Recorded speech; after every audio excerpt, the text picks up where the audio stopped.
everybody. President Obama and British Prime Minister Gordon today calling for a new world order to tackle our global economic crisis.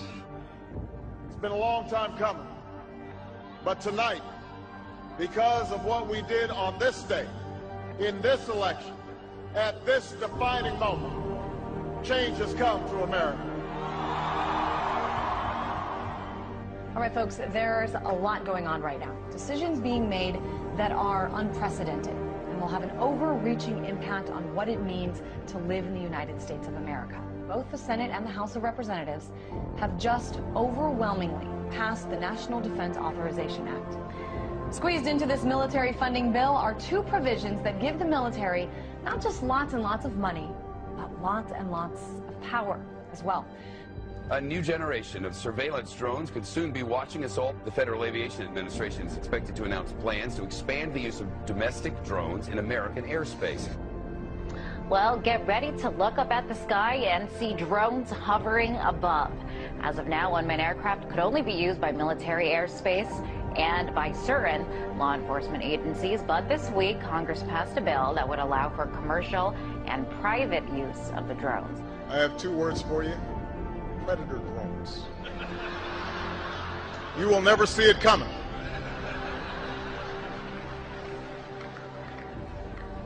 You think I'm joking? We're shopping and dining over Thanksgiving and maybe watching some football games. Big government Republicans and Democrats were busy shredding the last vestiges of the Constitution. Senators John McCain and Carl Levin want to enact a law that would declare the entire United States of America a battlefield for the military. They're talking about inserting the Army into domestic law enforcement. Senator Lindsey Graham, who supports this bill, says, quote, "The homeland is part of the battlefield, and people can be held without trial, whether an American citizen or not." The Department of Homeland Security buying ammunition, now looking to purchase another 21 million rounds of ammunition. This in addition, of course, to the 1.6 billion rounds that Homeland Security has bought in just the past 10 months. Now, to put all of this in perspective, the military used approximately 70 million rounds each year of the Iraq War. 70 million rounds in a war. If you look at what the Department of Homeland Security has been purchasing over the last year, it comes out to like 1.6 billion rounds of ammunition, more than 7,000 fully automatic assault weapons, 2,700 MRAP type vehicles, and now drones. Those are instruments of war. Department of Homeland Security's, who are they going to fight a war against? Something happened.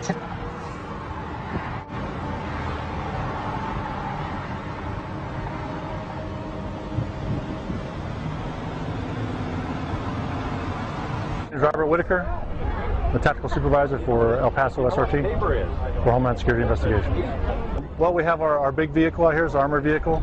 It's an MRAP vehicle. It's mine resistant, ambush protected. That's what it stands for. This is what we use to deliver our team to high-risk warrant services. The affirmative task we have now is to actually create a new world order. Important breaking news out of Boston: a pair of bombings rocked the finish line at the historic Boston Marathon. It was never meant that we would have this gigantic police force from the federal government. I mean, we had martial law up there, FBI and all these agents coming in and closing things down, going to people's houses. Do we close down cities because there's 10 murders over the weekend in Chicago? We don't do that. But here we closed down a whole city, not even allowed to go to a baseball game. I mean, I think it's very, very scary when I look at some of those pictures. The military likes to perform war games, so that's why we're seeing military on the streets practicing. They are actually practicing. The tanks that we see on the streets and the National Guard patrolling neighborhoods and the practices that they're doing with our local police department, this is all in preparation for martial law, so that when they do actually lock down the country, they've got everything secured.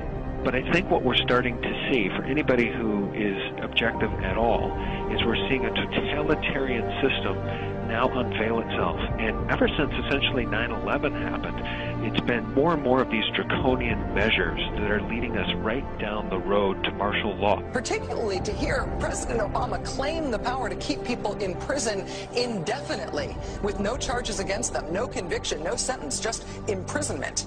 It's particularly stunning to hear him make that claim in the middle of a speech that was all about the rule of law. This last week, the U.S. Congress passed a bill which repeals classic comitatus, which means that we have now institutionalized and codified martial law. Right now, the battle against terrorism involves all of us. Everybody in this country is a potential terrorist.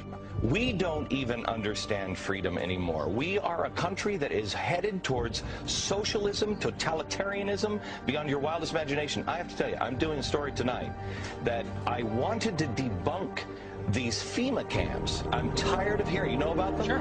I'm tired of hearing them. I wanted to debunk them. Well, we've now for several days done research on them. I can't debunk them. I don't know anything about them. It is our government. If you trust our government, it's fine. If you have any kind of fear that we might be headed towards a totalitarian state, look out, buckle up. There's something going on in our country that is ain't good.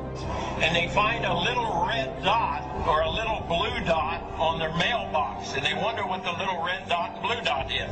Well, it's marking your mailbox by the government, so when foreign troops come in here on us after martial law, but if you have a blue dot, they take you to the FEMA camps being built by Halliburton right now to house 50 million Americans. They're building enough concentration camps in America by Halliburton. So I'm going to tell all of you, if you have not bought ammunition, if you have not bought guns, go get them now. Go get them now, because you won't be able to get them much longer.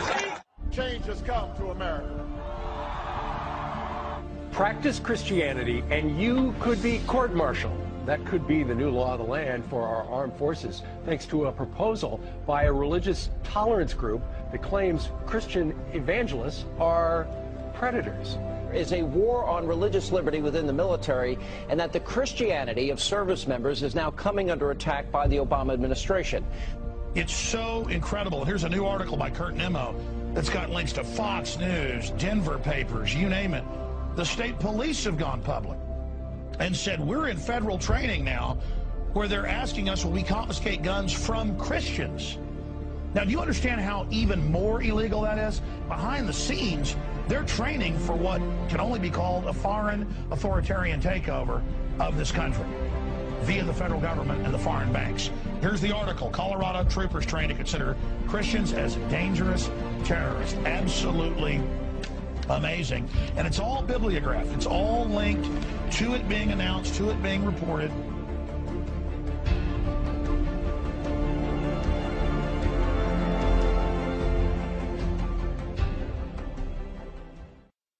The company has now implanted 2 workers with microchips to monitor their movements, causing some to charge invasion of privacy. The company says it's merely a layer of security beyond key cards and clearance codes. I don't get one of those soon. Well, joining me now is Lance Ulanoff, editor-in-chief of PC Magazine. Lance, this sounds like some freaky science fiction book. Tell us what this is about. These 2 workers have microchips? Right. Well, this is very, very real, and these microchips are about the size of a grain of rice. They get injected into your skin.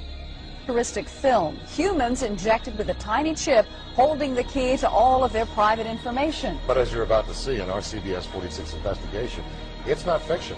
In fact, it's being marketed in Georgia as life-saving technology. Life-saving technology. We have a Florida family who are really pioneers in a brave new world. They have volunteered to be the first ever to have microchip identification devices implanted into their body. It is the first implantable microchip for humans that has multiple security, financial, and healthcare applications. One thing I would just suggest, I'm just an outside soon-to-be investor. I love this idea, by the way, Scott. I think this... The Northside Independent School District in San Antonio has put tracking chips in the ID badges for more than 4,000 high school students. Well, it looks and sounds like something out of the future, but a new palm scanning device will help Bossier Parish schools keep better track of what children are eating at. The electronic device will be implemented in all Bossier Parish schools. Now we're seeing a complete totalitarian takeover of the United States of America. Now we've been talking about this for years now. This is the police state. This is the police state. This is what a total breakdown of our society looks like. But we're seeing all of this intensify. This is all intensifying around the Second Amendment. Should we be able to own guns or not? Let's take guns away from the people. These are very big, very hardcore issues. No matter what your purpose is, you must leave. If you do not disperse, you may be arrested and or subject to other police action. The use of riot control agents and or less lethal munitions, which could cause risk of injury to those who...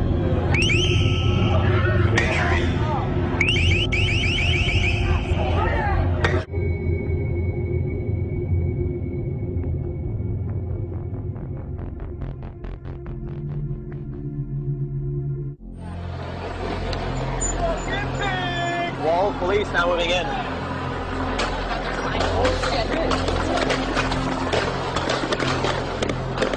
American, every person on United States soil or international soil can be deemed as a terrorist. If they have really any reason to want to detain you, they don't need to acknowledge your Fourth Amendment rights. It's what supported things like the Patriot Act and now the NDAA and the ever-encroaching police state. By order of the City of Pittsburgh Chief Police, I hereby declare this to be an unlawful assembly.